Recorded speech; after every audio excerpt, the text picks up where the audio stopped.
69세, 빚은 3천만 원. 남편은 흔적도 없이 사라졌습니다. 제 이름은 장미화입니다. 오늘 밤 저는 종로 3가 가장 어두운 골목 앞에 서서 깊게 숨을 삼켰습니다. 사람들이 말동무 카페라고 부르는 곳, 커피와 대화만 있다는 그곳이 제 마지막 선택지였으니까요. 하지만 누군가는 속삭였습니다. 그 안은 대화만 하는 곳이 아니래. 저는 아직 모릅니다. 단 30분 뒤 제가 평생 지켜온 마지막 선이 무너질 거라는 사실을요. 여러분이라면 그 문을 열었을까요? 통장 잔고사 270원. 숫자를 3번 훑어도 달라지는 건 없었습니다. 다음 달 25일까지 연체 10업적 조치. 월세 독촉장은 빨간 도장까지 찍혀 있었죠. 편의점, 마트, 경비원. 이른을 코앞에 둔 나이엔 어디서도 저를 반기지 않았습니다. 경험은 좋은데 연령이 면접관의 말끝이 흐려질 때마다 제 어깨도 축 늘어졌습니다. 전화기를 들어 마지막 희망이던 큰딸에게 걸어봤지만 돌아온 건 한숨이었습니다. 엄마, 아버지 그만 좀 말려주시지. 왜 그랬어요? 끊어진 신호음이 집안을 더 공허하게 울렸습니다. 저녁이라 부르기 민망한 늦은 한 끼. 남은 밥 한 숟갈에 간장만 뿌려 삼켰습니다. 먹을수록 속이 허전해지는 기분이었죠. 벽시계가 10시를 가리킬 즈음 초인종이 울렸습니다. 미화야, 나야 명자. 30년 지기 친구 박명자는 늘 그러했듯 현관을 열고 들어왔습니다. 얼굴에 잔주름이 깊어졌다는 걸 저는 그날 처음 깨달았습니다. 살 좀 빠졌네. 밥은 먹고 사니? 명자의 목소리에 걱정이 묻어 있었습니다. 저는 억지 미소로 고개를 끄덕였지만 차마 통장을 보여줄 수는 없었죠. 찻잔에서 김이 올라오자 명자가 낮은 목소리로 말을 꺼냈습니다. 미화야, 종로에 말동무 카페라는 데가 있어. 우리 같은 사람 받아줘. 처음엔 무슨 말인가 했습니다. 커피를 내주며 대화만 해준다니 듣기엔 그럴듯했지만 명자의 시선이 바닥을 스칠 때 저는 그곳이 단순한 카페가 아니라는 것을 알았습니다. 처음엔 힘들 거야. 하지만 살려면 방법이 이것뿐이야. 명자의 말은 잔혹했지만 사실이었습니다. 정보는 정보일 뿐 제 현실을 바꾸진 못했습니다. 이틀 밤을 뜬 눈으로 새우고 나서야 저는 명자의 손을 잡았습니다. 같이 가줄래? 비가 잔뜩 내려 종로 3가 골목은 반짝이는 아스팔트 냄새로 가득했습니다. 가로등 불빛이 비에 번져 마치 꿈같이 흐렸죠. 말동무 카페라 적힌 작은 간판 밑 문에 손을 얹자 심장이 쿵 하고 뛰었습니다. 안쪽은 예상보다 어두웠습니다. 오래된 향수와 담배 냄새가 섞여 코끝을 찔렀죠. 중년의 여주인이 제 나이쯤 되는 저를 위아래로 훑어보더니 고개를 끄덕였습니다. 처음이면 말벗만 하시면 돼요. 선은 천천히 배워요. 첫 손님은 이른이 훌쩍 넘은 남성이었습니다. 그는 떨리는 손으로 제 손을 감싸 쥐더니 놓아줄 줄 몰랐습니다. 피부 너머로 외로움이 전해져 왔지만 동시에 뿌리 깊은 부끄러움이 돋아났습니다. 손님이 돌아가고도 저는 손끝이 저릿해 잠시 테이블에 앉아 있어야 했습니다. 첫날치 돈이라며 주인이 건넨 봉투는 두툼했지만 묵직했습니다. 그 돈으로 집마다 불이 꺼진 새벽 시장에서 따뜻한 국수를 사 먹었습니다. 눈물과 국물 맛을 구분하기 힘들었죠. 샤워기 아래선이 뜨거운 물줄기가 피부를 때렸습니다. 아무리 비누칠을 반복해도 손바닥의 감각은 지워지지 않았습니다. 거울 속 제 얼굴, 볼에 깊게 패인 주름이 이상하리만치 또렷했습니다. 살아야 하니까 살려면 어쩔 수 없지. 그날 밤 저는 스스로에게 그렇게 중얼거렸습니다. 하지만 모른 채로는 살 수 있어도 무뎌지진 않았습니다. 그리고 알았습니다. 내일도 모레도 같은 밤이 이어질 거라는 사실을요. 그런데 내일 밤 전혀 다른 손님이 찾아옵니다. 다음 날 저녁 카페에 도착하자 여주인은 먼저 봉투부터 건넸습니다. 어제 반응 좋았어요. 오늘도 잘 부탁해요. 두툼한 지폐가 손바닥을 눌렀지만 마음은 가벼워지지 않았습니다. 두 번째 손님은 75의 할아버지였습니다. 말벗이란 말이 무색하게 그는 제 이름도 묻지 않고 허리를 끌어안았습니다. 냄새조차 익숙해질 틈 없이 숨이 막혔죠. 선은 어디일까? 머릿속에 그은 하얀 선이 점점 흐릿해졌습니다. 조금만 더 가까이 와. 손님 속삭임에 저는 웃어야 했습니다. 그날 밤도 샤워실 바닥에 주저앉아 물을 틀어놓은 채 울었습니다. 비누 거품이 빠지자 배수구로 작은 종이 조각 하나가 떠내려갔습니다.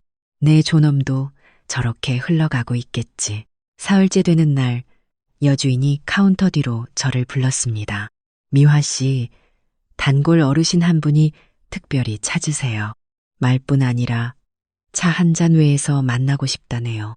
제가 고개를 절레절레 흔들자 여주인은 봉투를 탁 소리나게 내려놓았습니다. 몇 달치 수입이에요.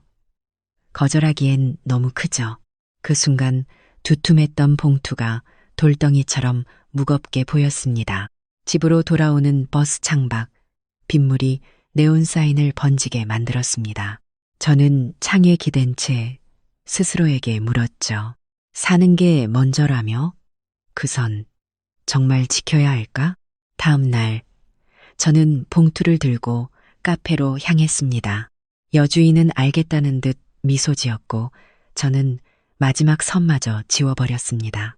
그 밤은 길고 창 밖 빗소리는 유난히 컸습니다. 손님은 지갑을 열며 말했습니다. 고맙네. 젊었으면 더 챙겨줬을 텐데. 웃음이 목 끝에서 끊어졌지만 저는 또 웃어야 했습니다. 호텔 복도를 걸어 나올 때 멀리 거울이 보였습니다. 거울 속 제 얼굴은 낯선 화장 아래 새파랗게 질려 있었습니다. 이름이 장미화. 맞나? 속으로 중얼거렸죠. 그날 새벽 집으로 돌아오니 현관 문짝엔 노란 고지서가 붙어 있었습니다. 임대료 완납 시까지 열흘 유예. 저는 봉투돈을 고지서에 대보며 쓰디쓴 웃음을 삼켰습니다. 그때였습니다. 휴대폰에 메시지가 도착했죠. 이만석 고객님, 내일 오후 차 한 잔 괜찮을까요? 처음 보는 이름이지만 카페 예약 시스템에서 익힌 번호였습니다. 대체 누구지? 의아했지만 말벗만 하던 손님 중 하나려니 했죠. 다음 날 오후 카페 문이 열리며 깔끔한 정장을 입은 70대 남성이 들어왔습니다. 은은한 구두향 냄새, 고운 말투, 무엇보다 내 손을 잡지 않았습니다. 장미화 선생님, 잠시만 이야기 나눠도 될까요? 그는 제게 자리를 권했고 직접 따뜻한 블랙커피를 주문했습니다. 처음이었습니다. 손님이 제 취향을 먼저 물어본 건 이야기는 평범했지만 이상하게 시간이 빨리 흘렀습니다. 그는 아내를 암으로 잃고 말을 나눌 친구가 필요하다고 했습니다. 저는 손등에 남은 멍 자국을 숨기려 커피잔을 꼭 잡았습니다. 그가 자리에서 일어설 때 조용히 말했습니다. 선생님 덕분에 오늘 웃었습니다. 또 뵐 수 있을까요? 방금 만난 이 남자 5번의 차 한 잔 후 제 인생 두 번째 봄이 시작됩니다. 그날 이후 이만석 씨는 일주일에 3번, 정확히 오후 2시에 카페 문을 열었습니다. 문 종소리를 듣는 순간 제 어깨가 먼저 펴졌죠. 그는 늘 먼저 자리에서 일어나 오늘도 잘 부탁드립니다. 하고 고개를 숙였습니다. 미화 선생님, 어제 읽던 책 끝까지 다 보셨나요? 한 번도 제 손을 잡지 않는 손님만이 친구였습니다. 두 번째 만남. 저는 손등에 남은 멍을 가리려 손목까지 내려오는 블라우스를 입고 나갔습니다. 그는 조용히 제 잔을 밀어주며 말했습니다. 저도 예전에 장사를 하다 망한 적이 있습니다. 그땐 누가 내 얘기를 들어주기만 해도 살 것 같더군요. 그 한마디가 파문처럼 번져 마음 어딘가를 건드렸습니다. 그래서일까요? 저는 처음으로 제 사정 일부를 털어놓았습니다. 남편이 남긴 빚이 생각보다 무겁네요. 이만석 씨는 고개를 끄덕이며 제 말을 끊지 않았습니다. 귀 기울여주는 사람 앞에서 저는 나도 모르게 오래된 한숨을 꺼냈습니다. 셋째 만남. 그는 작은 과자를 직접 구워왔습니다. 달달한 건 기분을 좀 낫게 하지요. 그 말에 저는 웃었고 그 웃음이 제겐 오래 잊었던 표정이었습니다. 시간은 흐르고 카페의 향수 냄새도 어느새 익숙해졌습니다. 하지만 이만석 씨 테이블에 앉는 순간 그 냄새마저 배경이 되었죠. 그가 건넨 질문은 늘 제 생각부터 물었습니다. 미화 선생님, 젊으셨을 때 가장 좋아한 계절이 언제였나요? 저는 대답 대신 창밖 가을빛을 바라보다 말했습니다. 아마 지금 이 계절이요. 대화는 30분을 훌쩍 넘기곤 했습니다. 마감 시간이 다가오면 그는 늘 일어나 이렇게 말했죠. 다음엔 선생님이 추천하는 메뉴로 바꿔봐도 될까요? 그 소박한 부탁이 제 하루를 설레게 만들었습니다.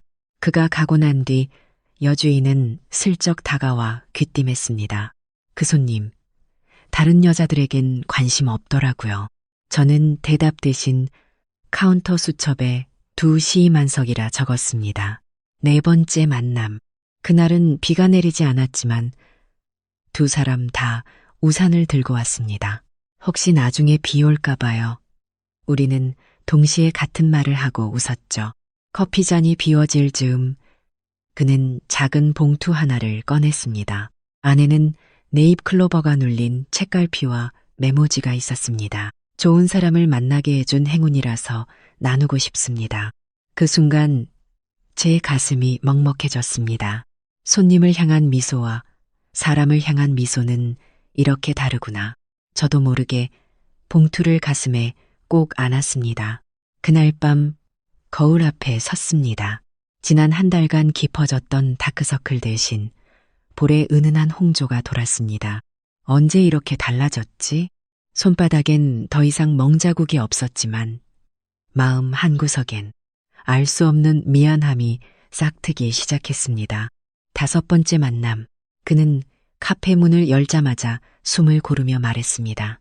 선생님, 오늘은 부탁이 하나 있습니다. 혹시 이 근처 공원을 잠시 걸어주실 수 있을까요? 규칙은 카페 밖에서 손님을 만나지 않는다.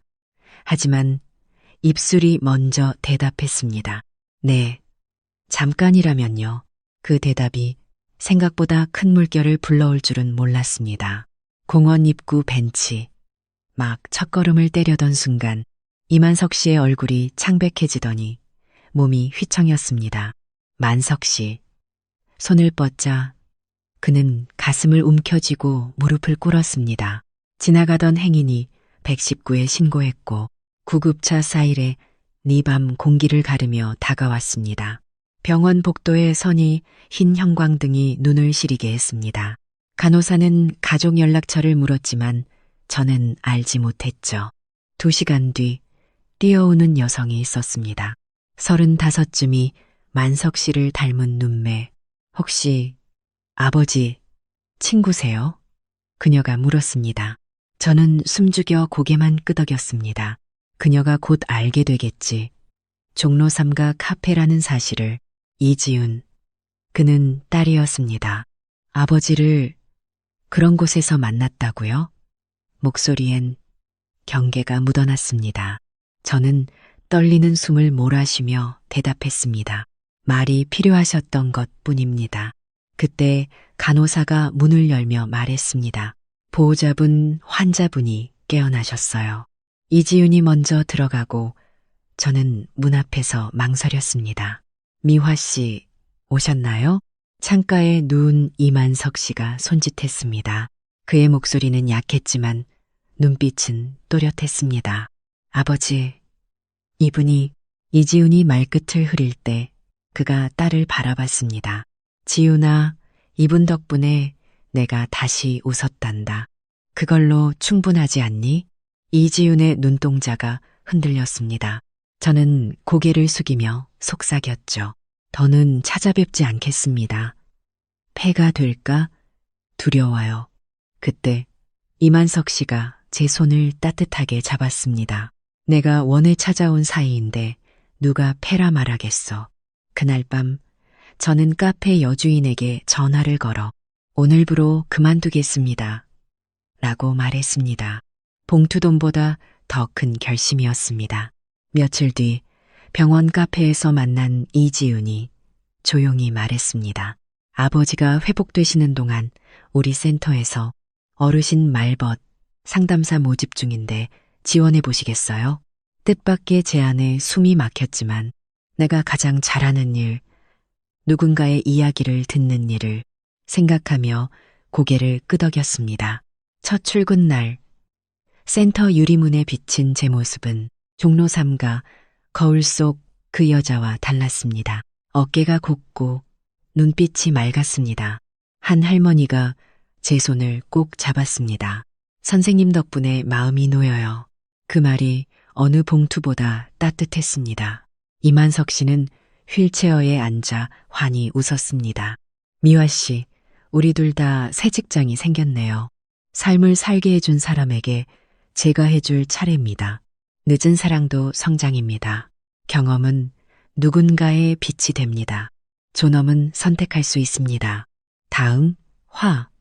두 번째 기회 프로젝트. 홀로선 노년 여성들이 다시 일어서는 방법을 전합니다. 구독과 좋아요로 함께 해주세요. 여러분의 이야기 댓글에 남겨주시면 다음 감동을 만드는 힘이 됩니다. 감사합니다.